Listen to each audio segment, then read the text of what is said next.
여야 대선 경선이 점점 뜨거워지고 있습니다. 더불어민주당은 정세균 전 총리가 중도 하차가 향후 경선에 어떤 영향을 미칠지 관심이 쏠리고 있고 경선 초반 윤석열, 홍준표 양강 구도를 보이고 있는 국민의힘은 내일 1차 컷오프 결과가 주목되고 있습니다. 관련된 정치권 소식 김형준 명지대 교수, 배종호 세한대 교수와 함께 이야기 나눠보겠습니다. 안녕하세요. 안녕하세요. 네, 안녕하세요. 앞서 영상을 통해서도 보셨는데 정세균 전 총리가 어제 전격적으로 후보직 사퇴를 했습니다. 아무래도 1차 슈퍼위크 결과가 좀 영향을 미쳤다. 이렇게 봐야겠습니까? 그렇습니다. 1차 슈퍼위크 결과를 보면은 4% 정도밖에 득표를 안 했단 말이에요. 그러면 1차 선거인단 결과의 의미가 뭐가 담겨 있냐면 한 64만 명의 최대 규모라는 것 하나하고 이게 이제 지역 단위의 선거가 아니고 전국에서 선거인단을 모집한 것이기 때문에 대체적으로 전국적인 여론을 반영한다라고 봐야 되겠고요. 따라서 앞으로 2차, 3차도 비슷한 결론이 나올 것이다 이렇게 보여지기 때문에 특히 이제 추미애 후보 같은 경우는 이제 11%, 여기에 비해서 한 3분의 1 수준밖에 정세균 전 총리가 득표를 하지 못했단 말이에요. 따라서 앞으로 레이스를 계속하는 것이 무슨 의미가 있겠는가라는 부분에 대해서 굉장히 고심한 것 같고요. 특히 이제 TK 지역에서도 추미애 후보에 비해서 한 4분의 1 정도밖에 득표를 못했단 말이에요. 그래서 이때부터 상당히 내부에서는 계속 레이스를 해야 되는 것이냐 아니면 중도에 접어야 되는 것이냐라는 것을 이제 고심해 왔다가 1차 말씀하신 대로 슈퍼위크 결과를 가지고 최종적으로 중도에 레이스를 포기하기로 결정한 것 같은데 이제 정세균 전 총리 하면은 지금까지 국회의장도 했고 육선 의선이고 그리고 국무총리까지 했는데 계속해서 레이스를 해서 매우 초라한 성적을 보일 경우에는 본인의 여러 가지 정치적인 미래 또는 또 위상에도 더 큰 타격이 있다라는 판단에 따라서 중도의 레이스를 정리한 것이 아닌가 이렇게 생각이 됩니다. 네, 일단 시청자 여러분의 이해를 돕기 위해서 교수님께 질문을 드리기 전에 그 그래픽이 좀 준비된 게 있거든요. 지금까지 누적 득표율 그리고 지역 경선 순회 일정이 있는데 먼저 지금까지 누적 득표율을 좀 보시겠습니다. 앞서 교수님께서 말씀하신 것처럼 정세균 전 총리 초반에는 이른바 빅3로 시작을 했는데 보시는 것처럼 추미애 전 장관에도 밀려서 4%대 득표율을 지금 기록을 하고 있고 다음 그래픽 한번 주시겠습니까? 남은 일정들. 네, 지금 이미 그 강원 지역까지 그리고 1차 슈퍼위크까지는 지났는데 지금 보시는 것처럼 광주, 전남 그리고 전북, 호남의 그 경선 일정이 남았습니다. 지금 민주당 내에서 호남권이 권리당원과 대의원의 비중이 높기 때문에 이쪽에서 또 어떻게 보면 그 반전의 기회를 모색할 수도 있는 기회다라고 이낙연 전 대표 측에서는 생각을 하고 있는 것 같더라고요. 지금 정세균 전 총리가 그 중도 사퇴했기 때문에 정세균 전 총리를 지지했던 표심이 어디로 갈 건지가 앞으로 관심인데 교수님께서는 어떻게 보십니까? 일단은 정세균 후보가 지지층을 좀 분석을 해보면 네. 이낙연 후보 지지층과 상당히 중첩하고 있는 부분들은 좀 있어요. 예를 들어서 뭐 경력도 굉장히 비슷했고 그리고 한 분은 전남, 하나는 전북에 대한 것들. 그래서 근데 물론 이제 뭐 이재명 지사 측에서는 그 규모가 그렇게 크지 않기 때문에 별로 영향을 미치지 않을 것이다라는 얘기를 하고 있지만 분명하게 이재명 지지층으로 가는 비율과 이낙연 후보 쪽으로 가는 비율을 따져본다면 조금 이낙연 후보 쪽으로 갈 가능성은 좀 있다고 좀 보는데요. 다만 왜 시점을 그러면 이때 잡았을까? 물론 이제 2차 슈퍼위크에서 누적 합계가 한 4%밖에 안 되니까 된 것도 있지만 이 전략적으로 선택을 한 것 같아요. 그러니까 25일, 26일 날 이제 호남지에 순회 경선을 하잖아요.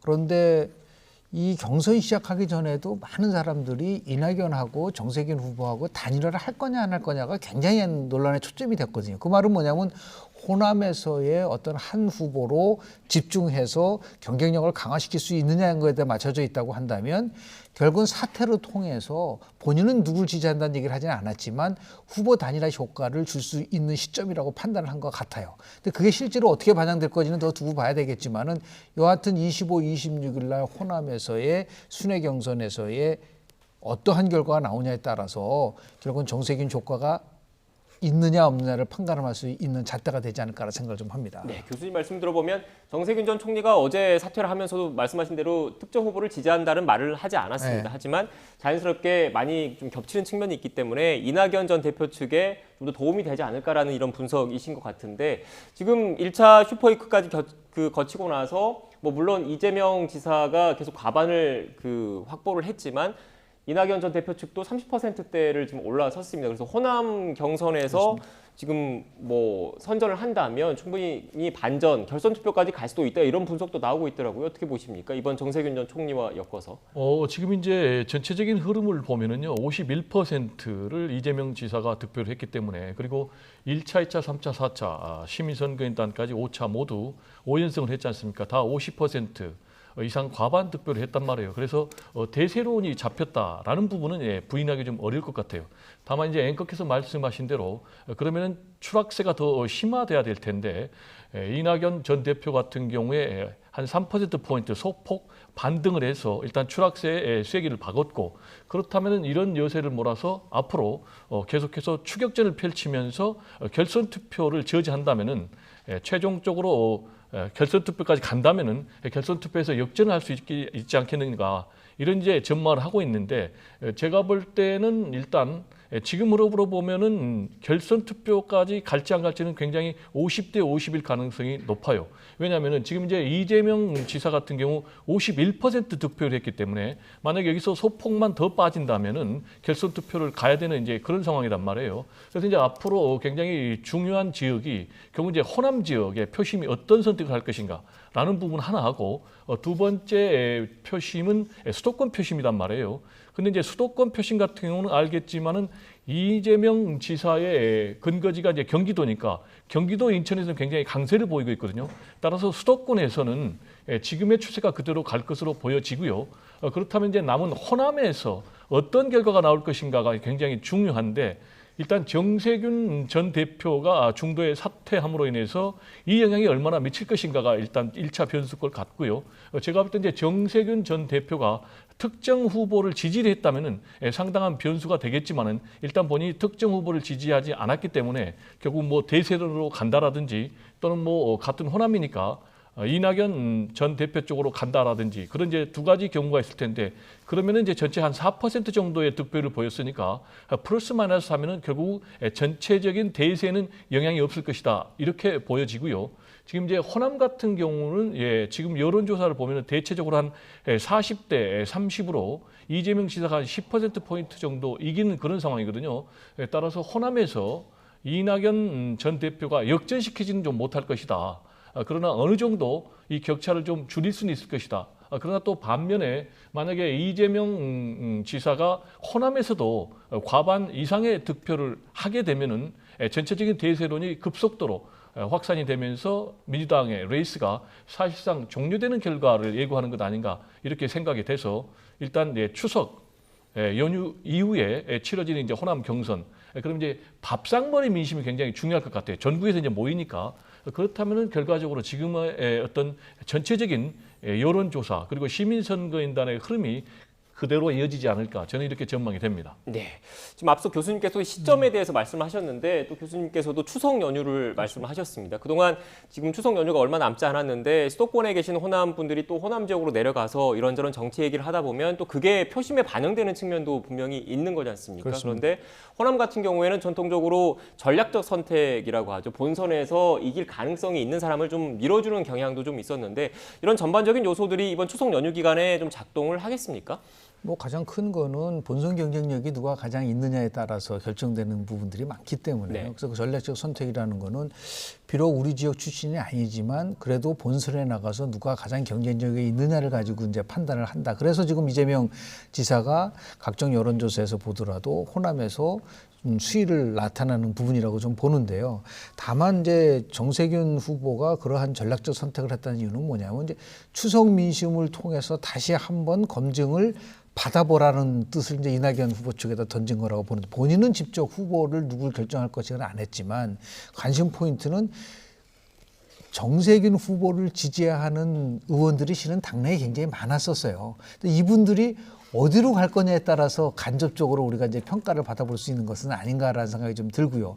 지금 호남에서는 전체적으로 한 20만 표, 그중에 뭐 투표율이 뭐 지난번에 보니까 굉장히 높은 지역도 있지 않습니까? 한 70% 정도는 저는 될 거라고 보는데요. 왜냐하면 이게 굉장히 중요한 투표이기 때문에. 그렇다면 40만 표 중에서 70만 표면 28만 표. 그 중에서도 40% 정도, 40 내지 45%를 이재명 후보가 가져가면은 그거는 대세론에서 큰 변동 없이 이재명 지사가 나름대로 이제 앞으로 남은 일정과 상관없이 크게 자기 페이스를 갈 수 있지만 그렇지 않고 거꾸로 만약에 호남 지역에서 이재명 후보가 1등을 하지 못하고 이낙연 후보가 1등을 하는 경우 그 더불어서 지금 추미애 후보의 상승세가 좀 보이잖아요. 한 11% 정도 되는데 그렇게 하면은 과반을 확보하는 게 그렇게 쉽지 않을 수도 있을 가능성이 있죠. 네. 근데 그런 것들을 봤을 때 결국은 밥상머리에서의 민심은 뭐냐면 결국 호남이 호남 출신을 찍어야 되느냐라는 그러한 부분 하나와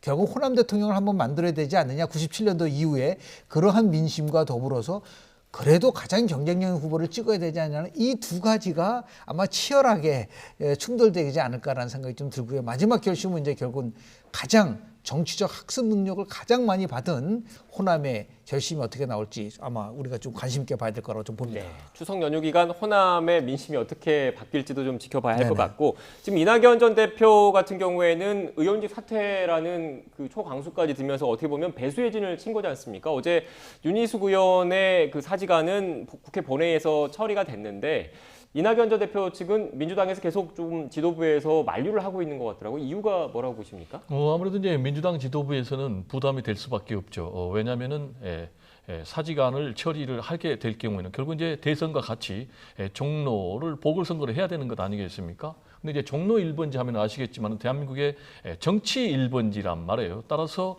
상당히 그 결과에 따라서 만약에 승리한다면 문제가 없겠지만 패배한다면 큰 부담이 될 수밖에 없기 때문에 일단 지도부에서는 고심하고 있고 그래서 경선가 끝난 이후에 다시 생각하자. 라면서 계속 이제 이낙연 전 대표를 지금 설득하고 있는 그런 상황이고 또 하나 이유는 만약에 이낙연 전 대표의 사직안을 처리를 하게 될 경우에는 또 연쇄 사직안 처리 문제까지도 이어질 수가 있어요. 구체적으로 얘기하면 지금 30 의원 같은 경우 본인도 사퇴하겠다라는 이제 그런 입장 아니겠습니까? 이낙연 전 대표의 최측근이죠. 그렇습니다. 그렇게 되면은 어떻게 되겠습니까?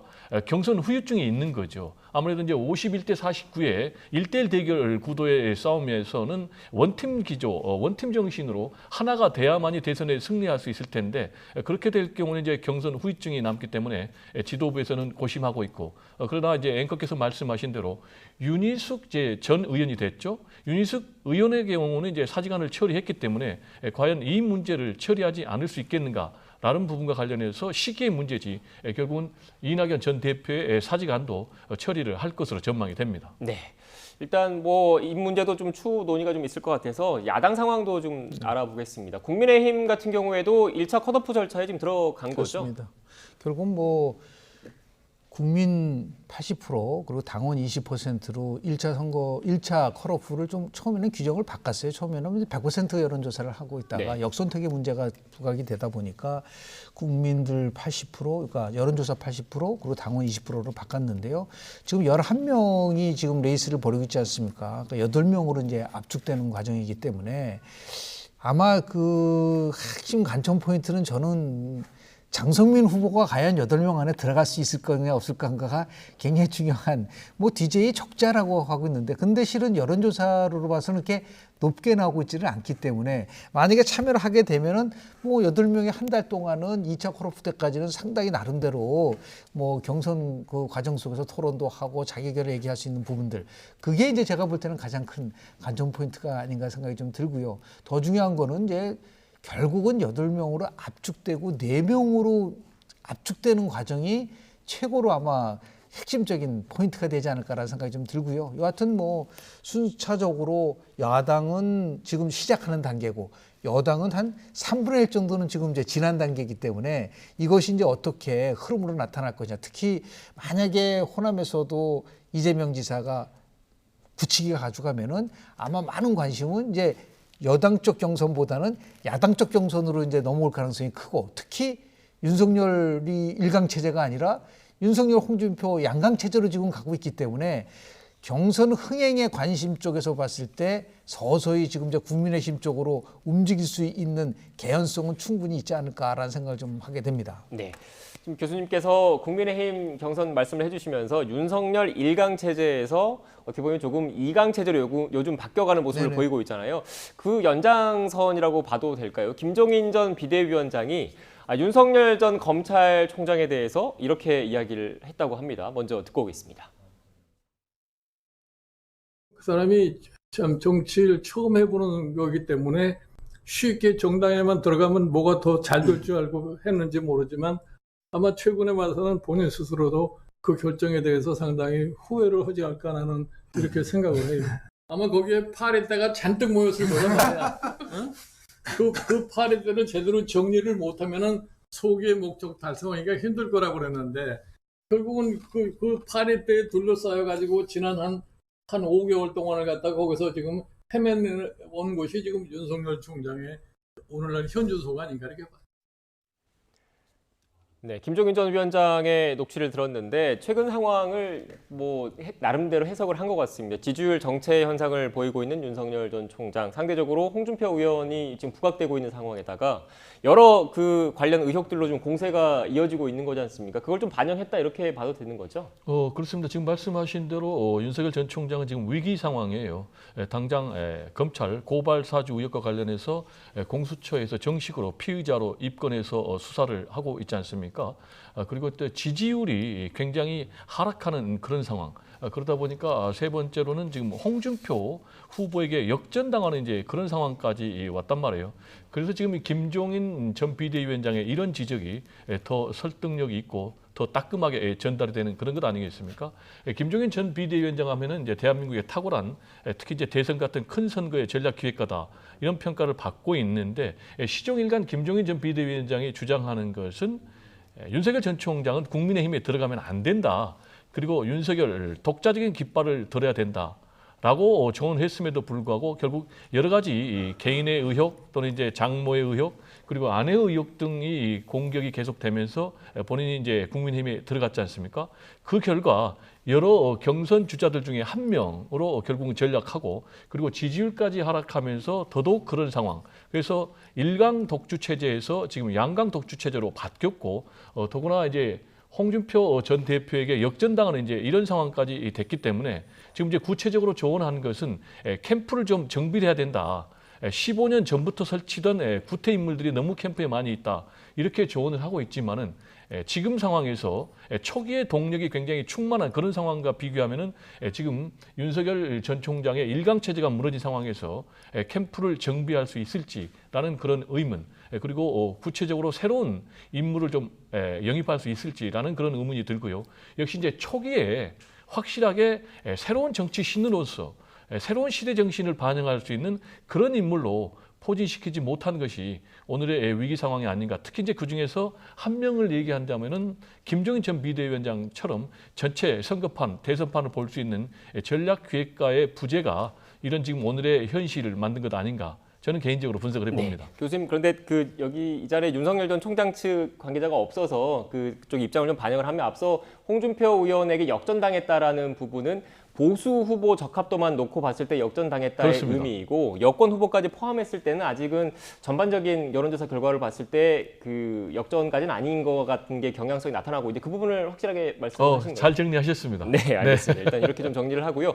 일단 그 말씀하신 것처럼 홍준표 후보가 보수 후보 적합도 등 일단 전반적인 상승세를 보이고 있는 건 맞는 것 같아요. 그런데 지금 1차 그 경선 컷오프가 좀 진행되고 있는데 앞서 교수님께서는 장성민 의원 말씀을 하셨는데 또 홍준표 의원과 윤석열 전 총장 사이에 그 지지율 격차가 얼마나 날지도 사실 좀 관심 포인트인 것 같아요. 글쎄요. 지금 민주당이 6명으로 컷오프 했을 때의 득표율을 혹시 아세요?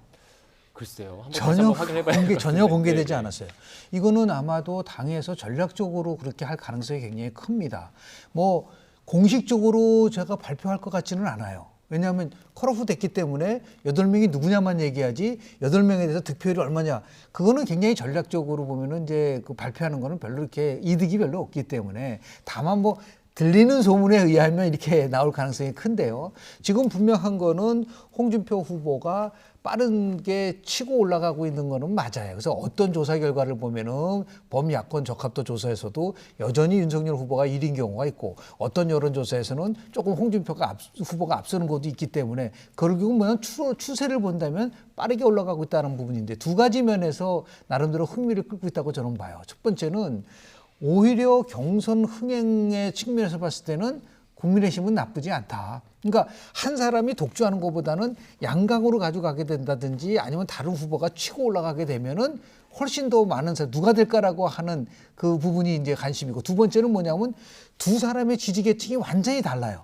그러니까 윤석열 후보 같은 경우는 국민의힘 지지층, 보수 그리고 TK 쪽에서 굉장히 높은 반면에 근데 홍준표 후보는 20, 30대 젊은 세대 그리고 민주당 지지층, 진보 그리고 호남에서 높기 때문에 이게 지지층이 전혀 다른 사람들이 충돌하게 되면 전체적으로 봤을 때는 파이가 커질 수도 있다라고 하는 부분들이 있죠. 이것이 이제 어떻게 실제로 본 경선에 반영될지는 모르겠으나 여하튼 분명한 것은 여하튼 누가 앞서니 뒷서니 하는 이 부분 속에서 일단 흥행에 대한 부분과 더불어서 이 과정 속에서 윤석열 후보는 자연스럽게 결국은 예비 경선을 통해서 백신을 맞는 거다. 지금 김종인 비대위원장이 굉장히 희조일간 얘기했던 거는 독자적으로 계속해서 제3지대에 남았어야 되는데 지금은 들어간 상태인데 거꾸로 얘기하면 지금 제3지대에 있는 남아있는 상태에서 고발 사주 의혹이 터졌으면 어떻게 했을까요?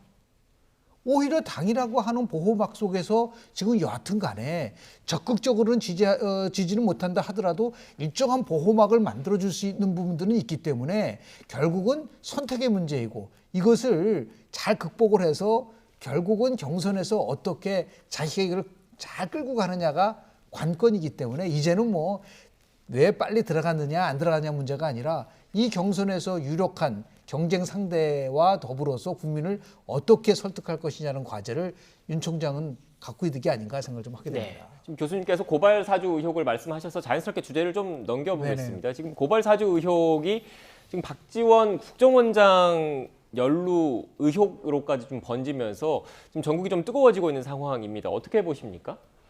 지금 이제 전체적으로 보면은 이제 공작 대 공작으로 프레임이 짜져 가는 그런 상황 아니겠습니까? 지금 여권에서는 이 문제는 분명히 이제 검찰에서 당시에 미래통합당이도 제1야당을 통해서 검찰권을 사유해서 고발을 사주했다. 본인들의 반대자를 어떻게 보면 이제 보복하기 위해서 그래서 엄청난 국기문란에 해당되는 중대 범죄다. 라고 얘기하면서 이거는 윤석열 게이트다 이렇게 주장을 하고 있는 반면에 지금 이제 특히 윤석열 전 총장 측에서는 아니다. 이 문제는 지금 박지원 국정원장이 개입해 있는 정치 공작이다. 라면서 박지원 게이트다라고 지금 맞불을 놓고 있는 이런 상황인데 만약에 둘 다가 사실이라면은 둘 다 엄청난 그런 범죄 아니겠습니까? 따라서 공수처를 중심으로 해서 진상을 규명하기 위해서 철저하게 수사를 할 필요가 있고요. 다만 이 문제가 계속해서 프레임 전쟁으로 정치 공세로 혼란스럽게 국민을 만드는 것과 관련해서는 과연 바람직한가라는 부분. 그래서 따라서 저는 본질이 무엇인가는 분명히 봐야 되겠고요. 따라서 이 두 사건과 관련해서는 첫 번째로 선후 관계가 분명히 있습니다.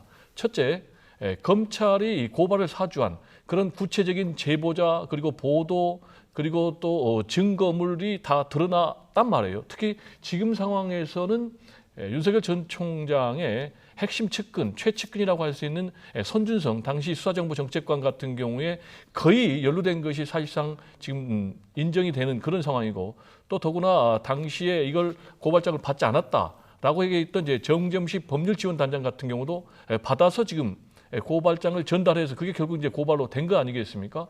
따라서 이 사안과 또 그리고 박지원 국정원장의 개입설을 터뜨리는 이것과 관련해서 일단 선후 관계가 분명히 차이가 있고 두 번째로는 구체적인 증거와 물증이 있느냐 없느냐의 차이가 있기 때문에 이 부분에 대해서 좀 구별해서 우리가 본질이 무엇인가를 좀 봐야 될 필요가 있다라는 생각이 좀 듭니다. 네, 지금 이 부분도 좀 제가 좀 정리를 하면 손준성 검사 같은 경우에는 앞서 교수님께서는 연루가 인정된 거의 돼간다고 말씀하셨는데 아직 뭐 수사가 진행 중이고 선 검사 쪽에서는 관련된 고발장 작성을 전혀 하지 않았다 부인하고 있다는 점을 다시 한번 시청자 여러분께 그거는 제가 짧게 얘기를 하자면요.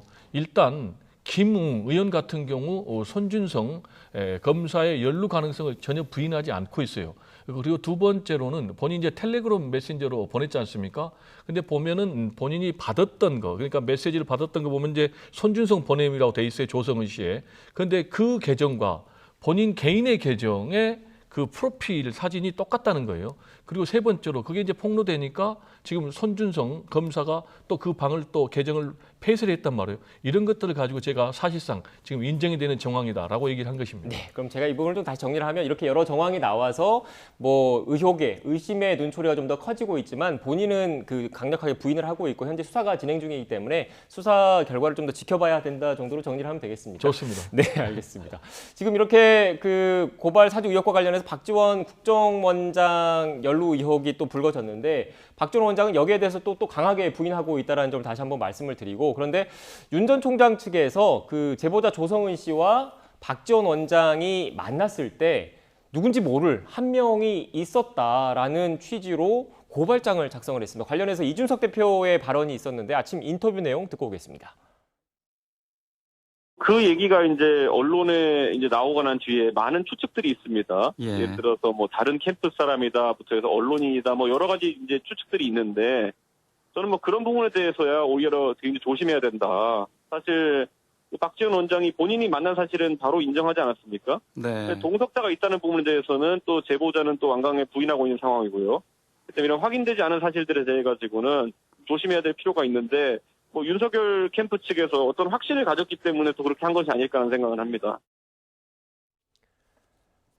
네, 박지원 원장과 조성은 씨, 제보자 조성은 씨의 자리에 한 명이 더 있었다는 건데 일단 당사자들은 다 부인하고 있다는 점 다시 한번 말씀을 드리고 윤 전 총장 측이 주장한 대로 한 명이 있었다면 더 문제가 커지는 거죠?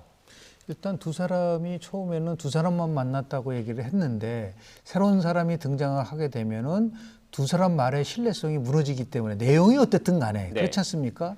근데 저는 일단 현재 드러난 사실만으로 지금 국정원장이 박지원 국정원장이 개입됐다고 단정 짓기는 저는 어렵다고 봅니다. 다만 논란의 소지가 있는 거는 분명해요. 첫 번째 논란의 소지는 뭐냐면 시점입니다. 그러니까 다시 얘기해서 7월 달에 조성은 씨가 고발을 하고 그리고 8월 달에 만났지 않습니까? 근데 그 만나고 나서 9월 달에 이제 보도가 됐는데 처음에는 이 조성은 씨가 제가 제보자가 아니라고 처음에 부인하다가 말을 바꾼 점. 그 두 번째는 이거는 제보가 아니라 사고였다고 얘기한 점이 있어요. 근데 그 부분도 굉장히 좀 모호한 부분이 있고 그리고 마지막으로는 이분이 방송에서 얘기한 것 중에서 얘기한 제가 뭐 부인은 했지만 뭐 우리 원장님하고 제가 원했었던 발표 시점은 아니다라고 얘기한 부분들 이런 여러 가지 의혹이 있는 상황 속에서 8월에 그 두 사람은 굉장히 친분 관계에 있었던 거는 맞아요. 그래서 제가 말씀드리는 거는 지금 왜 이 중요한 것을 의혹에 대한 것에 바탕을 둬서 확정 짓듯이 하느냐라는 거죠. 지금 박지원 국정원장은 절대로 아니라고 그러지 않습니까? 윤석열 전 총장은 절대로 그런 적이 없다고 하는. 그러니까 의혹의 논리 구조가 같아요. 다만 이제 지금 제보자가 있는데 이 제보자에 대해서 어떻게 우리가 수사가 진행된지는 전혀 모르고 있기 때문에 그래서 결국은 간단합니다. 이 문제를 풀 수 있는 방법은 빨리 공수처가 이 부분에 관련돼서 신속하게 조사를 해서 발표할 수 있는 방법밖에는 없어요. 아무리 여기서 우리가 얘기한다 하더라도 우리는 뭐 제3자 입장에서 얘기를 할 수밖에 없는 부분들이 없기 때문에 다만 공수처가 뭐라고 그러냐면 언론의 관심이 크고 그리고 언론에서 수사하라고 그러고 그리고 국민의 관심이 크기 때문에 죄가 있든 없든 건 문제가 되지 않는다. 빨리 해야 된다고 해서 결국은 압수수색한 거 아니겠습니까? 그러면 똑같은 논리 구조로 따진다면은 빨리 조속하게 이 부분과 관련돼서 박지원 원장과 그리고 조성은 씨와 관련된 부분에 대해서도 결국 박 원장도 뭐라냐면 수사로 빨리 매듭이 됐으면 좋겠다고 얘기를 하고 있으니까 추론과 추측과 반론 공방 이걸 넘어서서 수사가 결국은 진실을 얘기해 주지 않을까라는 생각을 좀 합니다. 네, 지금 박지원 원장 그리고 제보자 조성은 씨도 부인하고 있는 상황에서 객관적인 그런 물증, 객관적인 결과를 파악하기 위해서 이게 가장 중요하니까 신속한 수사가 중요하다는 말씀이셨던 것 같습니다. 지금까지 김형준 명지대 교수, 배종호 세한대 교수와 함께 전국 현안에 대한 이야기 나눴습니다. 오늘 말씀 고맙습니다. 네, 감사합니다.